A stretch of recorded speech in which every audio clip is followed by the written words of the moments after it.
SwayamPrabha. Digital India. Educated India.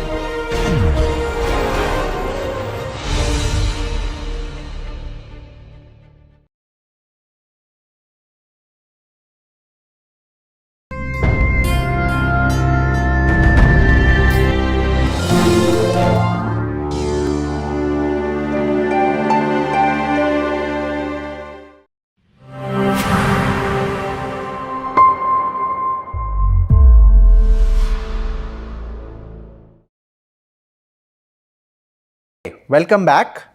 So in the previous part of the 16th lecture, we established that beta 1 will represent a causal impact of the number of rooms on the price that is realized in the market for a particular home. That is, the causal impact of Ri on Pi is given by beta 1 if we have a crucial assumption A2 satisfied, which means expectation Ui given Ri is 0. This means that whatever the value of Ri, be it Ri equals 1, that is it's a 1 room home, it's a 2 rooms home, it's a 3 rooms home, 4 rooms, and so on and so forth, the expectation of Ui will remain exactly the same if I were to change the level of Ri, right? And in fact, the expectation of Ui will not only remain constant, but it will also be equal to 0. That is the scope of assumption 2. Now, this basically implies that when Ri changes to Ri plus 1, all else is held constant. Everything that is observable and unobserved in Ui is all held constant. That is why beta 1 in the regression model equals del Pi by del Ri, which implicitly assumes, right, this partial differential notation implicitly assumes that all else was held constant.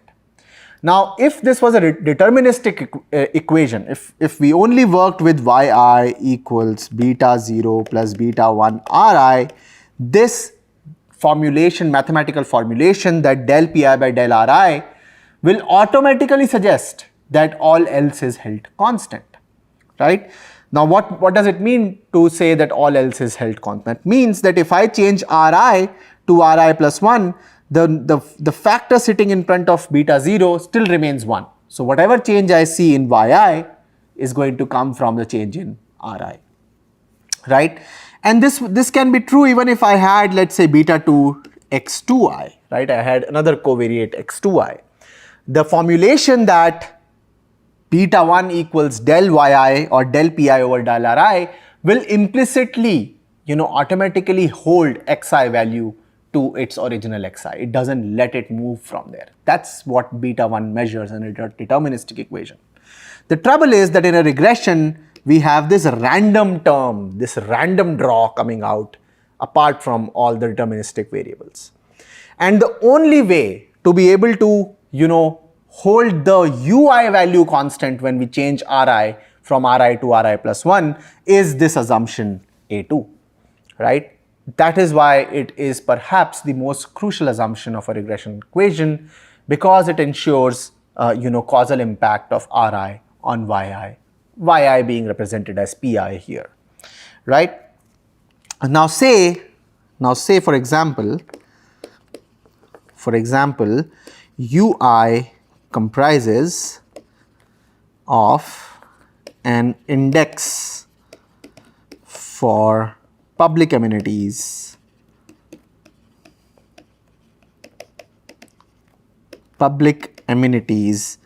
in the neighborhood of house I, right? Now, I'm going to sort of use a mathematical notation for these public amenities as AI, such that correlation of Ri and AI is non-zero. In fact, I'm going to go one step forward and say, in fact, I'm going to say Ri and AI are positively correlated. That is to say that if you have better amenities in a neighborhood, you're likely to find larger homes in that area. That's kind of a posh, community understanding in the Indian society, right? Or any real estate market. Typically, if you have lots of, public parks surrounding, a very good sanitation infrastructure, good roads, the crime rates are under control, there is a lot of security arrangements. Those are the communities which typically have larger homes and not, one bedroom condos, right? And in areas which are dense and, you have less public amenities, people living in, less secure conditions, the quality of roads are poor. You find, smaller one bedroom, apartments in a city like New Delhi or in general in India, right? So smaller homes, or smaller number of rooms, if that is the index for space, is found in areas where the index for amenities is lower, right? Now with that understanding, you can say that this will imply that correlation of Ri and Ui is also by extension equal to 0 because Ai is in Ui. It is not controlled for explicitly, we don't have a measure of it. Just because we do not measure Ai doesn't mean it doesn't affect Pi. It affects it because I cannot measure it and I cannot control for it. In my regression equation, as an analyst, it sits in the error term Ui. Okay. Now, I've talked about the interpretation of AI. It's, it basically says that, if you have higher better public amenities, you're likely to have more spacious more spacious homes or apartments, and that would sort of provide, an understanding that there are bigger apartments with more number of rooms, right? Then, if delta Ri is not equal to 0 implies delta Ai is not equal to 0, we cannot simulate what is called as a ceteris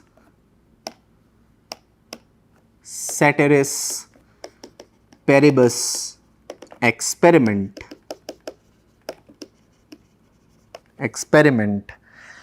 wherein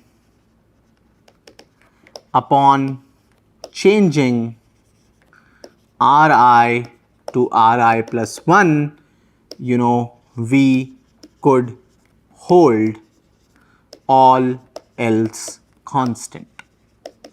So a ceteris paribus experiment is one where if I change a covariate xi, or in this case Ri, I can hold everything else constant, right? If I am not able to hold everything constant and something moves in the error term, that means expectation of Ui given Ri is non-zero, then that would imply that the impact that I see on Pi upon this marginal change in Ri is not a causal impact but merely an association between Pi and Ri. Okay, so we have seen this formulation that if I have a change Pi tilde minus Pi is attributable solely to Ri changing to Ri plus 1, that is delta Ri equals 1, only if correlation of Ri and Ai were 0. This implies correlation of Ri and Ui is 0, and this implies expectation of Ui given Ri is 0. Okay, these things will go, both ways. So the implication is it's double implied. Now this is also the difference between correlation, or what we say association, and what is called as causation. So when we talk about spatial regression analysis, we would then interpret these items in terms of spatial dependence. So if spatial dependence interferes with expectation ui given xi, that's when we have a problem in terms of, establishing causality in a spatial regression model. Okay? If spatial dependence sort of is the one which is correlated with one of the xi's, then we are in trouble, right? If prices were correlated in a community, let's say they are spatially correlated in the sense that higher priced homes are clustered together and we don't control for it, right? Then, that will also be an index for higher, room sized or higher, more spacious homes are clustered together. And if we don't control for such a phenomenon, then that phenomenon is sitting in my UI term and that will start to interfere with my causal inference. And this is something we will study in a more conceptual setting, going forward. Okay. Moreover, the data-driven estimate of beta 1, that is, beta 1 hat, is unbiased only if, expectation of ui given xi is 0, right? So the regression estimator, that is the data-driven estimate of beta 1 hat, is also unbiased, that is, it is a good representation of the true, model beta 1 only if you have a expectation ui given xi equals 0. Why is that? Because look, the definition of beta 1 arises from the fact that pi or is sitting on the left hand side and ri is sitting on the right hand side. So beta 1 by definition measures a unidirectional relationship which starts at ri and ends at pi. If expectation ui given xi fails, that means the causality is not in the direction of ri to pi, rather it is merely an association which can come from pi to ri as well. So it's a circular loop where we cannot identify which direction the impact is. That is by definition merely correlation or causation, right? So if expectation ui given xi fails, then that is we cannot simulate a ceteris paribus experiment. That is we cannot establish causality, we are merely dealing with a correlation estimate. Then we might as well not go through this pain of conducting regression analysis and might just rely on a correlation, statistic correlation between pi and ri. That is sufficient. We don't need a regression, right? So everywhere and anywhere you see a regression analysis being done going forward, you should critically analyze whether or not this is a correlation or association or it is indeed a causal impact. In social sciences, causal impacts are really important. It's kind of important because you see there is, if you think about even the real estate market, if developers or builders are building spacious homes, should they really be investing in larger space homes? You get one unit for a very large space versus 4 units in that equal space, which is a good deal by policy of a real estate business, right? If the premium of having a larger house does not translate into better pricing, then perhaps we shouldn't find larger homes in the market. But that's not the case, right? So this beta 1 is not merely a mathematical unit. It's a real world. It has a real world interpretation and real world implications that on which a lot of investment is riding, right? Similarly, if you have programs like the Skill India program, did it really create more jobs, right? If you do not conduct causal analysis, then your investment might not produce, it might go into waste. If you provide higher MSPs for crops, does that translate into better welfare for farmers? You need a causal inference. Correlations are not enough, and that's where social scientists and more particularly economists are focused in terms of evidence-based policy. Okay, so moving the discussion forward, we have looked at 2 assumptions till now. We will now quickly look at a few more assumptions of the regression model and end this lecture. The third assumption is that the variance of ui given xi is sigma squared, right? That is, it does not depend on,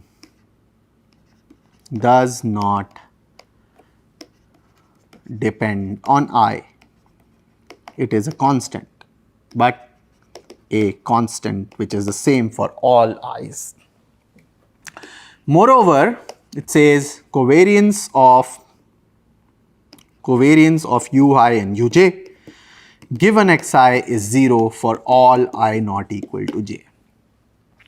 That is, the variance covariance matrix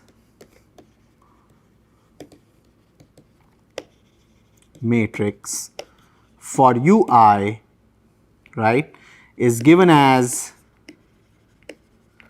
variance of u, where u is a n by 1 collection of all the error terms from 1 to n.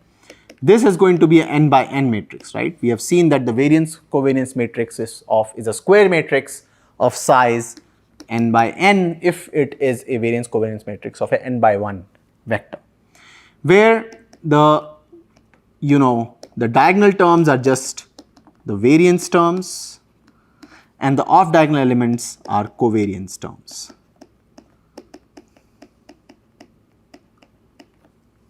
Right? And also it is symmetric. So, if you have covariance u1, u2, you will have a symmetric term covariance u2, u1, where it is exactly equal. It doesn't matter which order you are calculating the covariance at. So, un, u1, covariance un, u2, and keep going like this. Okay. So we have this variance covariance matrix, and for assumption 3 says that this matrix looks like the following.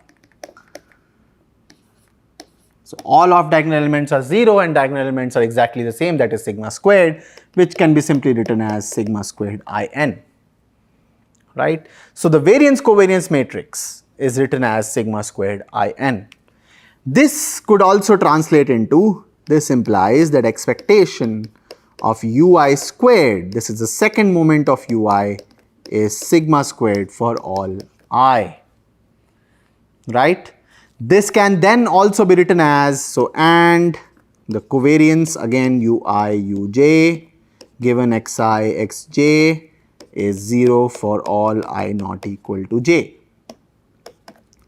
In matrix form, right, we have to always learn to translate between matrix and scalar forms because they are very useful in terms of reading papers and textbooks, right? Mostly textbooks are written in vector form. So this module, this recap is not only giving you a recap of the regression model, but also I hope it is giving you this translation between the scalar form and the vector form. So in the matrix form, these two conditions can be then compressed into a expectation u prime equals sigma squared in. What does that mean? Let's look at the LHS. So we have a n by 1 and a 1 by n. So I have a n by n, which is what I should be looking at.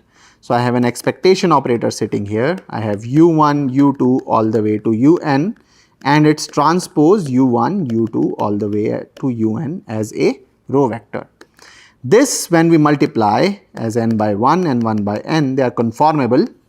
If we multiply, we get expectation of u1 squared, u1 u2 all the way to u1 un, then u2 u1, u2 squared all the way to u2 un, then you have un u1, keep going, un u2 all the way to un squared. So all the diagonal elements are squared values. So the expectation operator, being a linear operator, simply goes in and applies itself directly to each term here. So this is going to be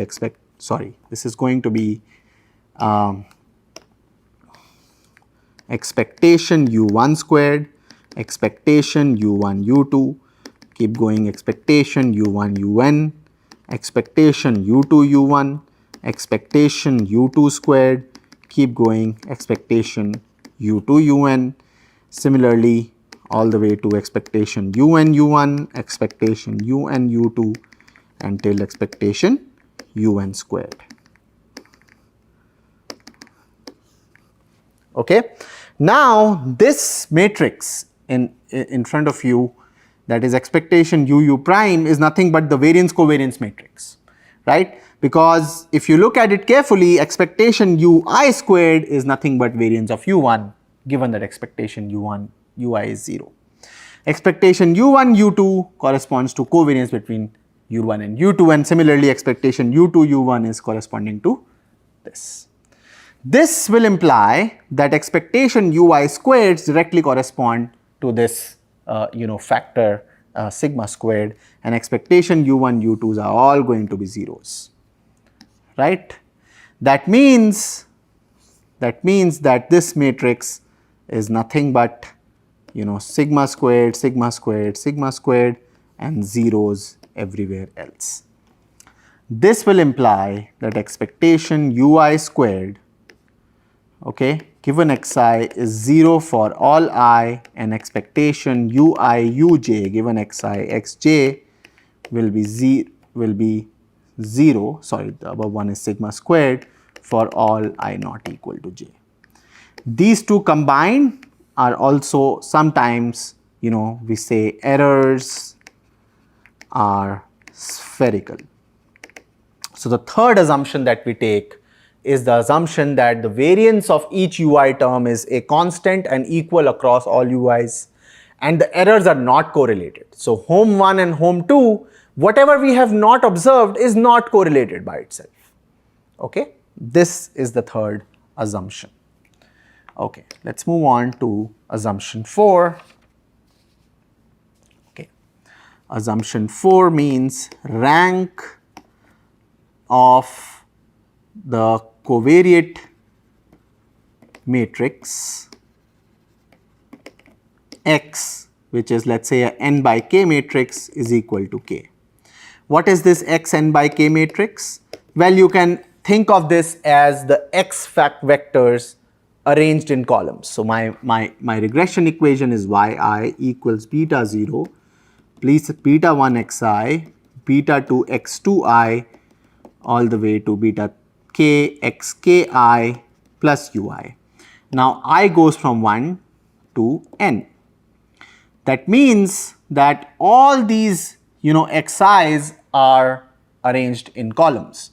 So the first column is just a column of ones.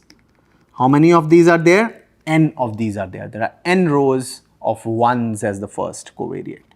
The second is x1 1, x1 2 all the way to x1 n. This is the first covariate. So in case of my price and the model for house prices, the real estate market, x11 is the number of rooms in home 1 or house 1. x12 is number of rooms in house 2. We have data for it. Say we have more data, let's say the size of the kitchen, I don't know, right? That might be the second covariate, x211, x222, x22 and x2n. Similarly, we have xk1, the kth covariate.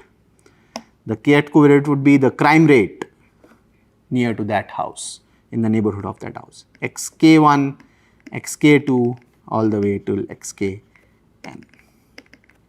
These are all, this is the entire data that is included on the right hand side of the model. Okay, when we say that this has the rank x, what we are really saying is that all columns of x n by k are linearly independent. That is to say that because I have I do not have superficial data. If I have, let's say, number of rooms and number of bathrooms, let's say there is always an attached bath to a room, then including number of rooms and number of bathrooms as separate covariates is redundancy. So the point of this assumption is there is no redundancy in the data. Second thing it says is that ultimately it means rank of this matrix X is equal to k, implies that n is greater than or equal to k. That is, to say that we have at least as much data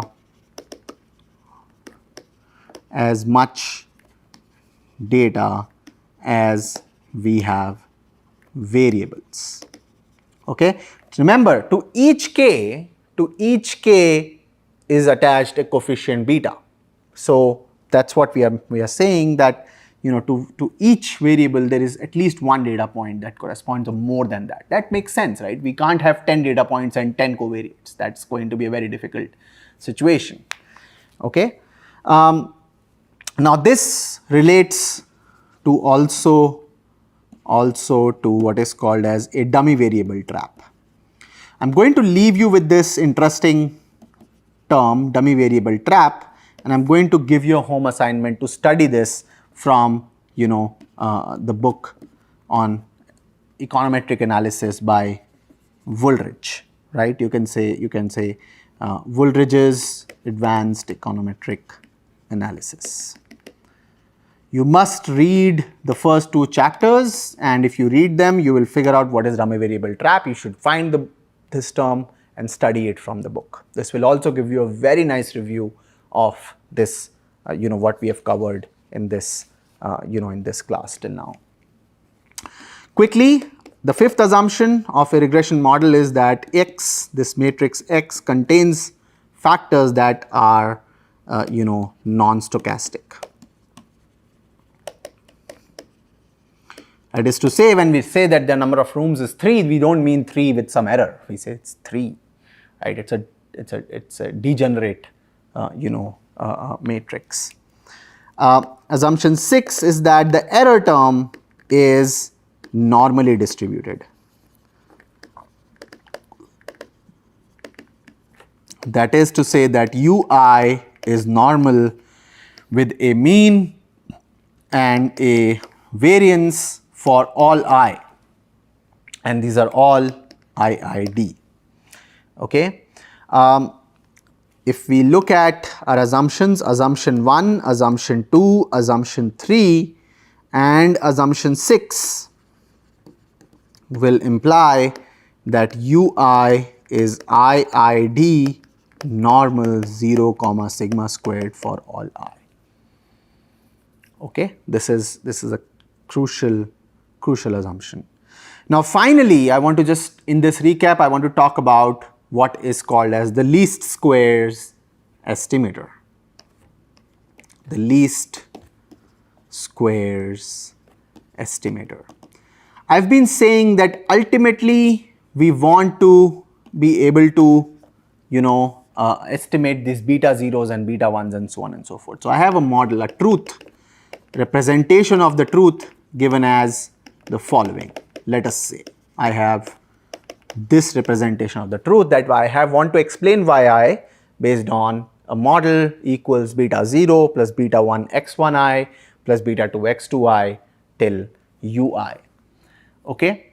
Now I have data on these things, right? I have data on 1, 2, all the way till n. I have n values and I want to figure out what is the database representation, right, of, so we need to find or estimate is beta 0 hat, beta 1 hat and beta 2 hat with n data points for both y, x1 and x2. We have n data points and the knowledge of above true model, right? So the true model is giving me what are the parameters to be estimated, and it is also giving me the specification that both x1 and x2 are entering as linear regressors, and there is a constant of ones, and there are 3 parameters, the model parameters, coefficient parameters, that is beta 0, beta 1 and beta 2 to be estimated. So least squares estimator, the algorithm is to minimize what is called as the sum of squared errors.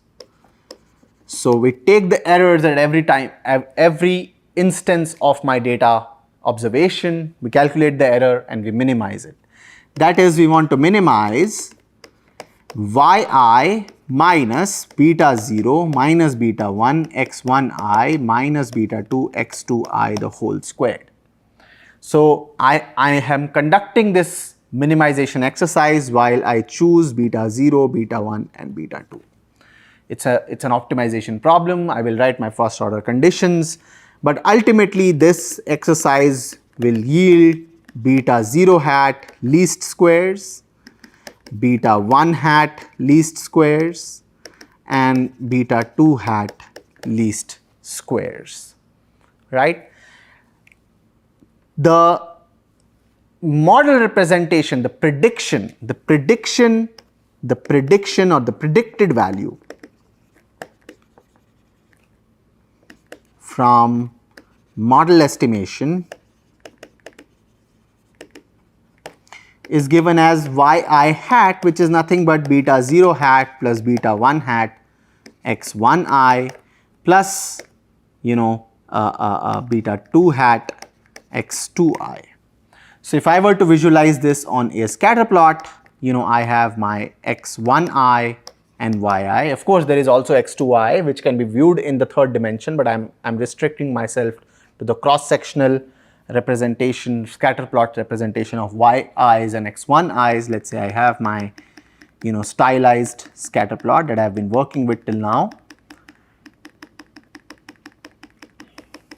Okay, and I am able to estimate a regression where this represents beta 0 hat and the slope of this line is beta 1 hat. Now, to every value of xi, x1I rather, I have a true value and a predicted value and another true value. Okay, so here is the prediction, which is yi hat, which is given as beta 0 hat plus beta 1 hat plus beta 2 hat x2I. Okay, and the truth is yi. There are two truth values here, yi1 and yi2, let's say. Then the model residual term, that is what this model could not explain, is the distance between the truth and the predicted value, that is yi minus yi hat is nothing but the value ui hat, right? Now you can represent ui hat values in this fashion. To each xi we can have more than one ui hat. In fact, we have typically more than one ui hat value if we have a dense enough data set. Now given very crucially, and this is the point where I'm going to end this review of the regression analysis, but then I am going to then articulate the departure from the typical traditional regression analysis to spatial regression analysis from this point that I'm going to make next. That is, given the assumptions A1 to A6, right, the 6 assumptions that we articulated today, we can say that beta 1 hat least squares is blue, right. Equivalently, we will also say beta 0 hat least squares is blue and beta 2 hat least squares is also blue. This idea of a blue estimator you should study from what is called as the Gauss-Markov theorem, again articulated very well in Woolridge's book.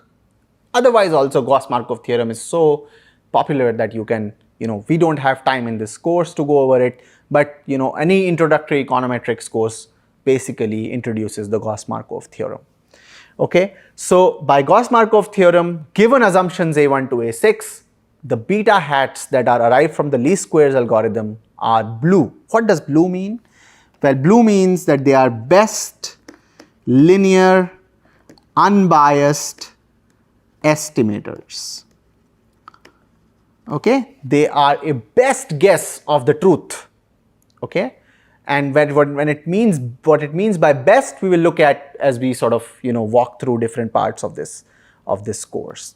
What unbiased means that expectation of beta k hat least squares is exactly equal to the true beta k. Okay? So you have beta hat least squares is exactly equal to beta k, which is the truth. Remember, we are looking at the truth as well as we are looking at its estimate. The estimate is a function of data. Truth is just the model representation of the real world where yi can be linked with x1 and x2. Right?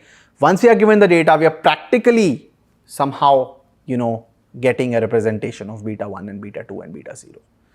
Is it a good representation? Well, it is good given that we have these assumptions satisfied.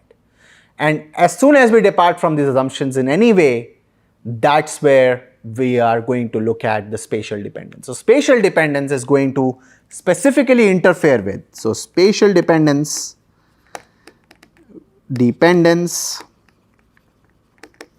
will interfere with A2, which is the causal inference, perhaps the most crucial assumption, and A3, which is the assumption that the variance covariance matrix is a diagonal matrix, the off diagonal elements are 0, and all the diagonal elements are exactly the same.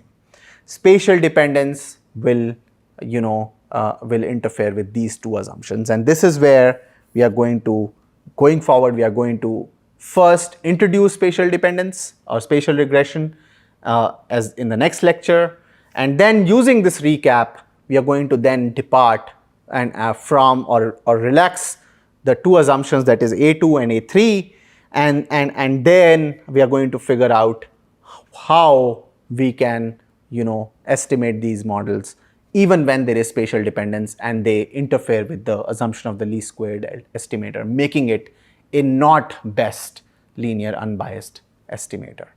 So it will, with A2 it will introduce bias, spatial dependence will introduce bias, and with A3 it will interfere with